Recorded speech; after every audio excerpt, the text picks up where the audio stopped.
ஸ்ரீ தாமிரபரணி மாஹாத்மியம் 59ஆம் பகுதி. விஷ்ணு வனத்தில் தசாவதார நடன கலைஞரின் விடுதலை. தாமிரபரணி நதியின் கிழக்கு பகுதியில் ஒரு அக்ரஹாரம் இருந்தது. அதில் தேஜஸ்வி என்ற பிராமணர் வசித்து வந்தார். அவருக்கு மித்ரசாகன் என்ற மகன் இருந்தான்.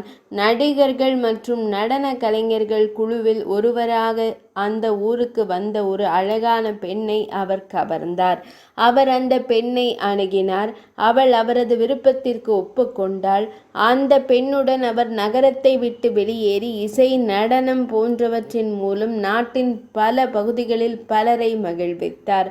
பல்வேறு வேடங்களில் ஏற்று பல்வேறு இசைக்கருவிகளின் துணையுடன் அவர் தனது பிராமண தர்மத்தை கைவிட்டார். அவர் காஷ்மீரத்தை அடைந்து குங்குமங்கா என்ற மன்னரை மகிழ்வித்தார்.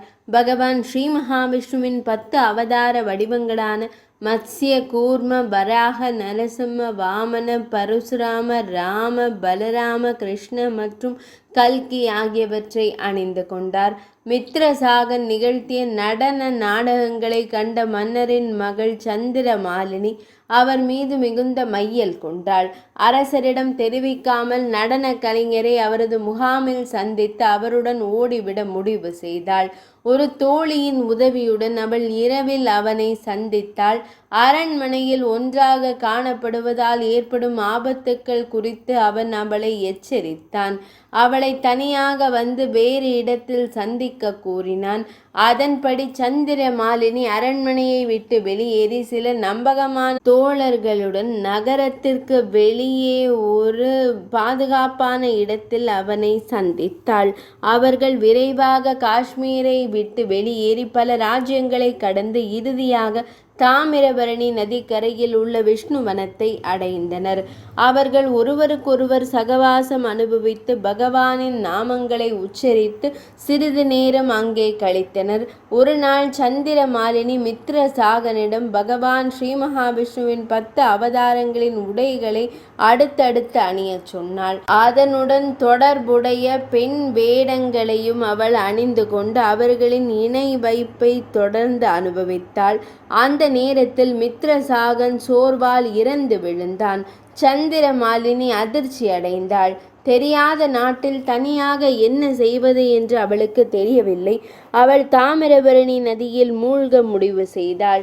பகவான் ஸ்ரீ மகாவிஷ்ணுவின் 10 அவதாரங்களின் எண்ணம் அவள் மனதை தொந்தரவு செய்ததால் அவள் தாமிரபரணி நதியின் சுழலும் நீரினுள் நுழைந்தாள்.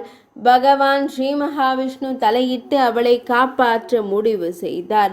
அவர் ஒரு வயதான பிராமணரின் வடிவத்தை எடுத்து கொண்டு அவளை வேகமான நீரோட்டத்திலிருந்து வெளியே இழுத்து பகவான் வாசுதேவரின் துவாதசாட்சர மந்திரத்தை உச்சரித்து பகவான் ஸ்ரீ மகாவிஷ்ணுவை தரிசிக்குமாறு அறிவுறுத்தினார்.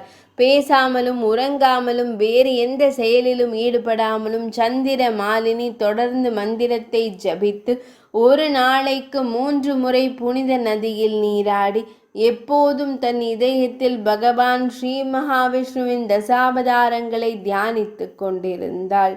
3 வருடங்களின் முடிவில் மாக மாதத்தில் ஒரு சுக்ல துவாதசி நாளில் காலை நீராடிய பின்னர் வானத்தில் ஒரு விமானத்தில் பகவான் ஸ்ரீ மகாவிஷ்ணுவை தரிசனம் செய்தாள்.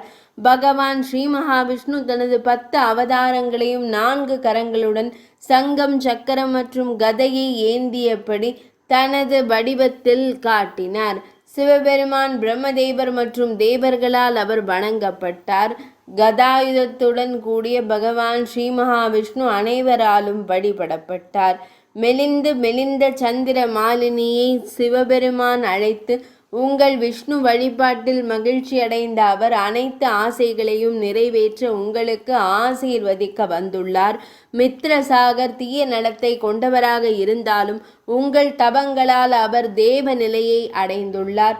இங்கே பகவான் ஸ்ரீ மகாவிஷ்ணுவின் 10 அவதாரங்களையும் காணுங்கள். இந்த புனித நீரில் நீராடி பின்னர் விமானத்தில் ஸ்ரீவைகுந்தத்திற்கு செல்லுங்கள். ஜெய ஜெய ஜெய ஜெய என்று உச்சரித்தபடி சந்திரமாலினி நீராடி ரதி தேவியின் வடிவத்தை வென்று அழகான மற்றும் பிரகாசமான வடிவத்துடன் வெளிப்பட்டாள். அவள் தெய்வீக தேரில் ஏறி மன்மதனை போன்ற அழகான மித்ர சாகனை கண்டாள். அவர்கள் இருவரும் அனைத்து தேவர்களுக்கும் நமஸ்கரித்து பூமியில் மறுபிறவி எடுக்காதபடி ஸ்ரீவைகுந்தத்திற்கு புறப்பட்டு சென்றனர்.